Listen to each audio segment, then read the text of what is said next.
Ration కార్డులకి ఇప్పుడు government శుభవార్త అయితే ఇచ్చారండి. ప్రభుత్వం ఇప్పుడు ఒక కీలక నిర్ణయం తీసుకుంది. ఇక ముందు ఏంటంటే మనకి రేషన్ కార్డుకి ఎవరికైతే లేదో మీరు మీ సేవ సర్వీస్కి వెళ్ళి కొత్తగా మీరు అప్లై చేస్తే కనుక మీకు ఖచ్చితంగా రేషన్ కార్డు అనేది వస్తుంది.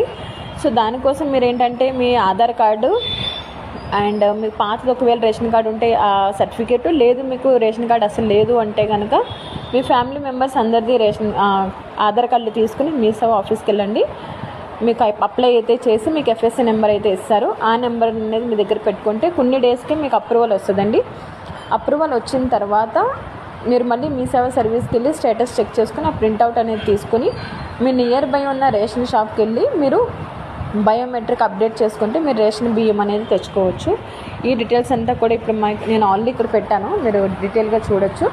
సో ఎవరైతే చూసారో ఈ message please subscribe my channel and me friends relatives అందరికి కూడా షేర్ చేయండి, ఓకేనా. అండ్ ఇంకొక విషయం ఏంటంటే ఇప్పుడు మనకి ఏదైతే పాత ఒక 10-20 ఇయర్స్ నుంచి రేషన్ కార్డు స్టాప్ అయి ఉందో ఆల్రెడీ మీ నేమ్స్ ఓల్డ్ రేషన్ కార్డులో ఉన్నట్టయితే కనుక దాంట్లోనే మీ నేమ్స్ అనేది యాడ్ చేస్తున్నారు. అలాగే 8 ఇయర్స్ వరకు చిన్నపిల్లలకి రేషన్ బియ్యం ఇవ్వము అనేది ఒక స్టోరీ అయితే జరిగింది. బట్ అది కూడా లేకుండా నూనె, ఉప్పులు అండ్ ఇంకా ఏదైతే పప్పు దినుసులు అండ్ రేషన్ బియ్యం ఇవన్నీ కూడా మీకు అవైలబుల్గా ఉంటాయి.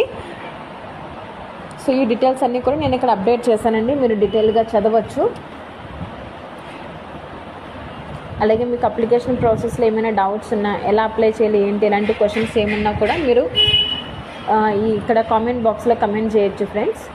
అండ్ ఇదంతా అయిపోయిన తర్వాత మీకు ఈవెన్ ఇంటికి వచ్చి చెక్ చేయడం కూడా జరుగుతుంది, బ్యాక్గ్రౌండ్ వెరిఫికేషన్ కూడా జరుగుతుంది. అండ్ ఫైనల్గా అందరి ఫ్యామిలీ మెంబర్స్కి వీడియో అనేది కూడా ఫొటోస్ అనేది కూడా తీస్తారండి, అప్డేటెడ్ ఫొటోస్. ఎందుకంటే మనకి ఇప్పటివరకు ఫొటోస్తో ఏం లేకుండా జస్ట్ ఆధార్ నెంబర్తోని అండ్ అప్రూవల్ స్టేటస్, మన నేమ్, ఇవి మాత్రమే ఉన్నాయి.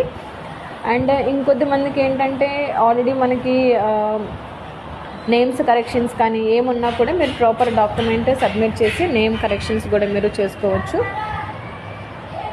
సో ఏది కరెక్షన్ మీరు చేసుకోవాలన్నా కూడా ఫస్ట్ మీరు మీ సేవ సర్వీస్కి అయితే, మీ సేవ సెంటర్కి అయితే వెళ్ళి మీరు న్యూ రేషన్ కార్డ్ అయితే అప్లై చేసుకోండి. లేదు కరెక్షన్ అయినా మీరు అప్లై చేసుకోవచ్చు.